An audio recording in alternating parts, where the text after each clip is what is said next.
So I am practically allergic to monthly subscriptions. They're the worst. But when they offer ongoing value that actually makes life better, I mean, sometimes it's worth it. Today, I want to talk about Tesla's premium connectivity. It's a service that costs $10 a month, and for that price, you basically get unlimited data as well as some pretty cool features, which I will get into. By the end of this video, you'll know whether or not it's actually worth that annoying monthly fee, because while they do offer a lot of value there, I don't think it's for everyone. Let's talk about it. So we bought our Tesla about 6 weeks ago. And with that purchase, they give you a 1-month free trial of their full self-drive package, which I'll talk about in an upcoming video, and a 1-month free trial of their premium connectivity. And as you can imagine, those features really make the car shine. So when they strip all that stuff away at the end of the month, it definitely makes the car feel worse. Marketing 101, right? Now, to be fair, at least with connectivity, there are some workarounds. For instance, you can use your phone as a hotspot and unlock some of the features you get with premium connectivity, like video streaming. But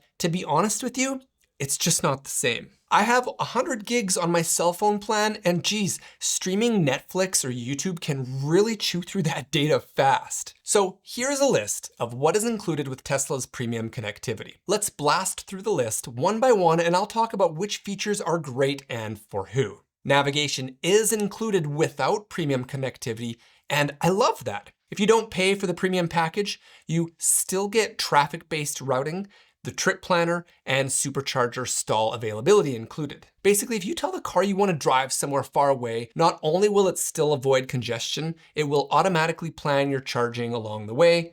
Awesome. Now let's talk about what's not included in premium connectivity. Live traffic visualization. There's something satisfying about looking at a map and seeing where traffic is congested, at least for me. For people in smaller towns where maybe there's only one way to get in and out of town, this information is kind of useless. But for people in bigger cities and have multiple ways to get to your destination, this is great and can help you avoid busy areas. I also enjoy seeing stoplights and road signs on the maps. More information is always great while driving. I like this feature, but it's not a game changer for me since I live in a smaller town. Sentry Mode, View Live Camera. This is the kind of stuff that makes these cars really feel like the future. Being able to monitor your car wherever you are on your phone is rad, and being able to capture video if something happens to it is a game changer for some. Since I live in a smaller, uneventful part of town, this feature doesn't get a lot of use for me. But when I used to live in the city, parking my car all over the place in all sorts of sketchy parking lots, I would have loved this feature. For anyone who wants to keep an eye on their car, heck, maybe just to check in on your pet if you're in a restaurant and they're in the vehicle, or for a number of reasons, I could easily see this feature alone could be worth the price of premium connectivity. Satellite view maps.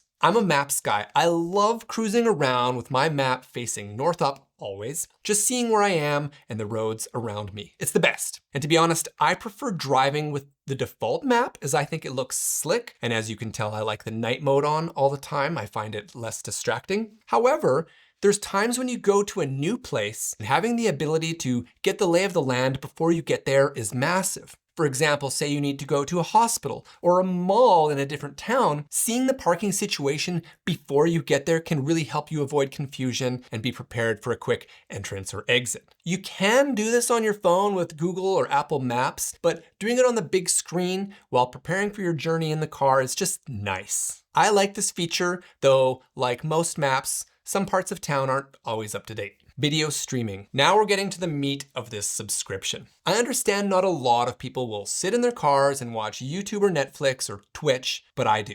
And setting up a hotspot, then watching your data rack up while watching content, it gives you data anxiety, even if you have 100 gigs like me. For $10 a month, being able to get unlimited streaming data in your car is it's a nice safety net. We drop off our kids at sports and activities all week, and I do a lot of waiting around in the car. Having YouTube or something on in the background to keep me company, it just makes that time a little more interesting and enjoyable. I love this feature, and for me, this is one of the main reasons we got this car and why I find this service valuable. Also, we bought the Model 3 refresh because it has a screen in the back, and since we live on an island and have to wait in ferry lineups, as well as, like I said, lots of driving the kids around, they can stream shows in the back while we listen to music up front. And when you're a parent of chatty kids, sometimes the piece this offers you is huge. Careokee. I have two little girls who love to sing. I'm sure I'm in the minority here, but this is a fun feature for our family. It is not worth the subscription alone, but for me, it doesn't suck having it. Thank goodness they didn't include microphones because I would go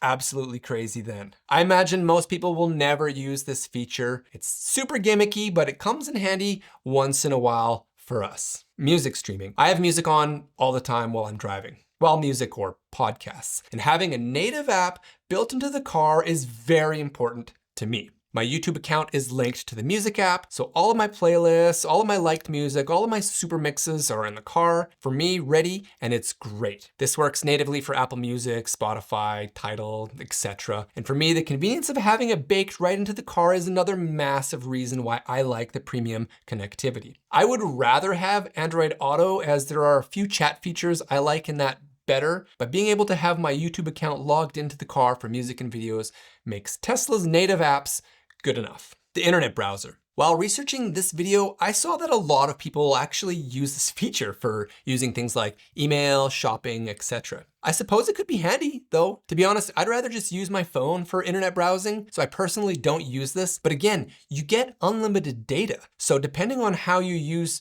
internet browsers, this could be a very useful feature. Remember eBaum's world? So those are all the features that are included. And for me and how my family uses the vehicle, the video and the music streaming alone make the monthly payments absolutely worth it. When my free month ended, I was like, I have 100 gigs. That's more than enough to stream everything. And since I don't want to pay for Sentry View, Satellite View, or live traffic modes alone, that a hotspot would be good enough. However, it only took a couple days of not having the premium connectivity to realize that for me, it was really worth it. Look, I hate monthly payments, but we bought this car because we wanted to save money on fuel, which, because we're able to charge at home, we're spending 1/10 on fuel of what we used to.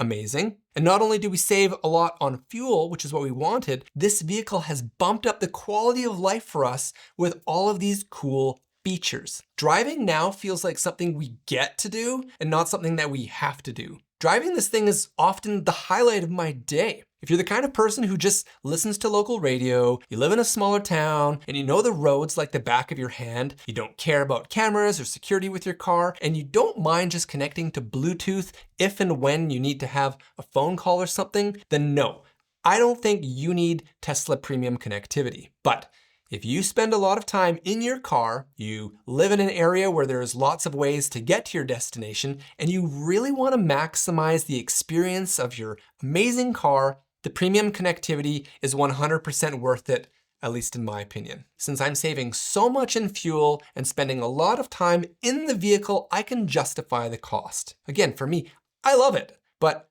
I don't think it's a must-buy for everyone. I wish it was free. That would be sick. But the price is just low enough that I feel like the value I get from this service makes life a little better, and I like that. Maybe you would too. What about you? Do you pay for premium connectivity? Do you think it's worth paying for? Why or why not? I love chatting about this stuff in the comments, so let me know what you think. It sure is fun to talk about this Tesla stuff. Since I've been making this video, I've been accumulating Tesla accessories. I've been playing around with full self-drive. There's just so much to talk about. Have you seen the Actually Smart Summon feature in action yet? If not, check out the video I made on that here. It's crazy. Also, I'm really excited to talk about full self-drive because that's wild. I'll put that here when that video is ready, so watch that if you're interested. Or maybe check out this one. As always, thanks for watching. If you're able to take a second and like the video and support the channel that way, I would really appreciate it. See you next time on The Sad Life.